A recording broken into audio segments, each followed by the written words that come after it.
Oui, Nengadef. Yangi Tidiam. Voilà Hervé, un tirage difficile pour le Sénégal, un groupe de la mort avec la France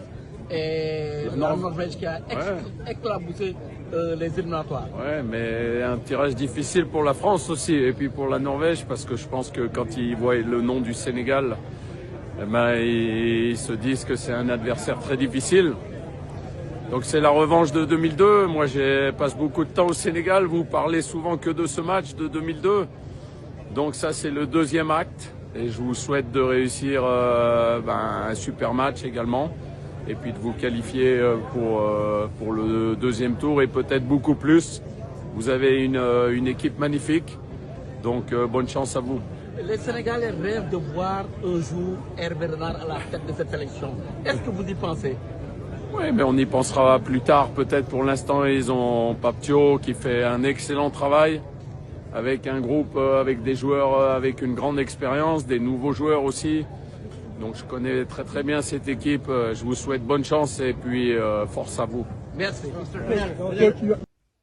Donc en tout cas, France-Sénégal, retrouvailles de 2002. Un match qui s'était déroulé avec une victoire du Sénégal. On avait terminé 4e pour l'équipe de France dans cette poule. On s'était pas qualifié pour la suite de la compétition. Donc ça va être les retrouvailles avec le Sénégal. Et ce match me hype. Maintenant, le Sénégal, c'est une équipe à prendre très au sérieux. Ça sera pas simple. Ils ont des joueurs de qualité. Ils sont capables de faire du mal à beaucoup de nations et à beaucoup de grosses nations. Ils l'ont déjà montré contre le Brésil, contre l'Angleterre. Le Sénégal, j'ai hâte de ce match. Je suis vraiment hypé par ce match comme jamais. France-Sénégal. Un match qu'on n'a pas vu depuis un moment, mais un match qui va être juste exceptionnel. Et un match, encore une fois, qu'il faudra prendre au sérieux, puisque le Sénégal est capable de battre tout le monde. Je le dis, je le répète, il y en a certains qui peuvent prendre ce match à la légère parce qu'ils ne se renseignent pas sur le football africain. Mais le Sénégal est à prendre très au sérieux. Attention, attention, parce qu'en plus, ça va être le premier match de l'équipe de France. France-Sénégal, ça sera notre ouverture de Coupe du Monde. Et ça va être juste une dinguerie. Ça va être complètement fou. Donc ça va être un groupe qui va être vraiment à prendre au sérieux.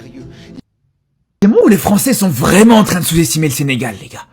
Parce qu'à chaque fois, j'entends les médias français, les journalistes français, même Didier Deschamps. Ça te parle de Haaland, de la Norvège, le duel Haaland-Mbappé. Mais personne ne te parle du Sénégal. Alors que justement, pour moi, le plus gros danger dans ce groupe, c'est pas la Norvège. Et c'est une erreur que font les Français en sous-estimant cette équipe du Sénégal et en pensant que le plus gros danger, c'est la Norvège. Moi, je vous dis, les gars, dans cette équipe du Sénégal, il y a de la qualité. C'est une équipe avec un très grand niveau. Quand même, je vous rappelle.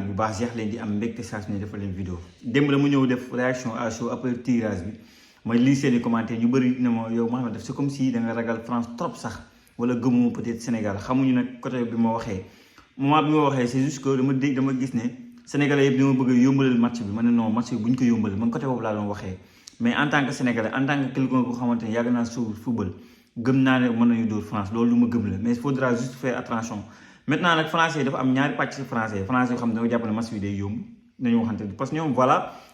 troisième mondial ñu ngi nekk 18e il se dit que bon voilà ñoom deux coupe du monde lañ dem et tout c'est un match boo xam ne voilà ñoom duñu suivre carrément Afrique wala boog dañuy xool suñu joueurs yi suñu yenn club lañu nekk sa défense Lyon la nekk keneen ki Al Hilal la nekk ñii keneen ki mu ngi Monaco keneen ki mu ngi West Ham xam nga peut-être ñoom foofu la ñu bëgg a natt seen joueurs pour comparer côté boobu noonu jaar nag def fausse route am français yoo xamante ne xam nañu les joueurs qu'est-ce que ça veut dañuy sub seetaan kan xool suñu yenn prestation yu def dóor Angleterre dóor nañu Brésil avant Brésil bi du ñuy dóor nii def ay match toog ay 25 matchs amuñu defet des matchs de très haut niveau et le Sénégal gën na am maturité par rapport ak Sénégal bi xam Angleterre dafa ñëw rek écraser que balee que sans problème donc Sénégal boobu aussi Sénégal de différent donc Sénégal faudra le prendre au sérieux maintenant ñu suñu match dëgg sera contre Norvège boo xoolee ko du mën yëpp gis ñu ko Norvège gis naa wax démb moom laa wax démb Odegaard laa wax laa fàttee wax Sorloth Moussa bi nekk Leipzig et Lévi technique donc Haaland comme nekk par exemple Bopp donc bi nekk de Manchester City il y a d'autres joueurs yu nekk la défenseur de Bournemouth donc am nañu ay joueurs de partie Brentford plutôt am nañu ku nekk Dortmund ils ont des joueurs de boobu mooy suñu match 50-50 la je pense que 8 meilleurs troisième mois moo tax boo amee benn 4 points tu es presque sûr que di nga qualifié je pense que les matchs c'est à New York et tout jusqu'au match France contexte yi dafa changé par rapport ak 2002 parce que ñu bëri dañuy bëgg a def 2002 ak bii alors que c'est deux histoires différentes propre joueurs yooyu noonu dañ doon découvrir coupe du monde Sénégal noo bi mu amoon foofu noonu ak Sénégal bi du benn bi Sénégal bu jël coupe d'Afrique la Sénégal bu am ay jeunes joueurs la Sénégal bu xam ne seeni joueurs équipe bi mag lañ nekk par rapport ak ñooñu maanaam fii équipe boobu noonu amul kenn ku si doon joué ba équipe bu mel ni Bayern par exemple amul woon foofu Sadio